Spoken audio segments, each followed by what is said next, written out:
டெல்லியில காற்று மாசுபாடு மிகப்பெரிய அளவில் அதிகரிச்சிருக்கு. மோசமான நிலைமையில டெல்லி இருக்கும்போது இன்னையிலிருந்து கடும் கட்டுப்பாடுகள் பின்பற்ற இருக்கிறதா முக்கியமான அறிவிப்பு வெளியிடப்பட்டிருக்கு. அதன்படி அத்தியாவசிய பொருட்கள் கொண்டு போகிற வாகனங்களும் மின்சாரம் உள்ளிட்டவற்றால் இயங்குகிற லாரிகள் மட்டுமே டெல்லிக்குள்ள இன்னிலிருந்து நுழைய முடியும். பிற வாகனங்களுக்கு தடை விதிக்கப்படுறதா அறிவிக்கப்பட்டிருக்கு. டெல்லியுடைய காற்று மாசுபாடு அப்படின்றது அதிகரிச்சு வருது. இப்போதைக்கு அது உச்சக்கட்டத்தை எட்டியிருக்கு. அதாவது டெல்லி காற்றுத்தர அட்டவணைப்படி நேற்று இரவு 7 மணிக்கு 457 அப்படின்ற அளவில் காற்று மாசுபாடு இருக்கு. இது இப்போ சிவியர் பிளஸ் அப்படின்ற நிலைமைக்கு வந்திருக்கு. அதே மாதிரி இன்னைக்கு பல இடங்கள்ல 480 தாண்டி இருக்கு. முக்கியமா மேற்கு டெல்லியில அதோட ஏக்யூஐ 495 தொற்றுருக்கு. இதனால பொதுமக்கள் கடுமையா அவதிக்குள்ளாயிருக்காங்க. இப்படி இருக்கத்தான் அதிகரிச்சு வர காற்று மாசுபாடு காரணமா இன்னிலிருந்து டெல்லியில கடும் கட்டுப்பாடுகள் அமலுக்கு வர இருக்கு. டெல்லியில காற்று மாசுபாட்டை குறைக்கிற விதமா GRAP-4 திட்டத்தின் கீழே இந்த உத்தரவு பிறப்பிக்கப்பட்டிருக்கு. இதை பத்தி முதல்வர் அதிஷி முக்கியமான அறிவிப்பை வெளியிட்டிருக்காங்க.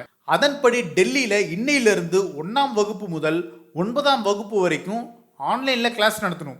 10th இருந்து +2 ஸ்டூடெண்ட்ஸுக்கு மட்டுமே நேரடி வகுப்புகள் நடத்தணும் அப்படின்னு சொல்லியிருக்காங்க.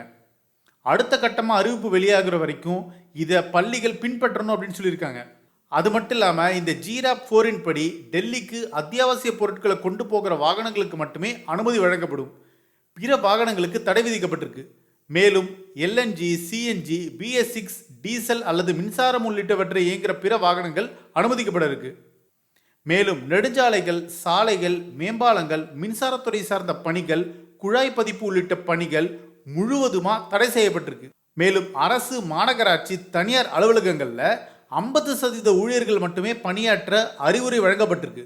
மீதமுள்ள 50% ஊழியர்கள் வீட்டிலிருந்தே பணியாற்றணும் அப்படின்னு உத்தரவிடப்பட்டிருக்கு.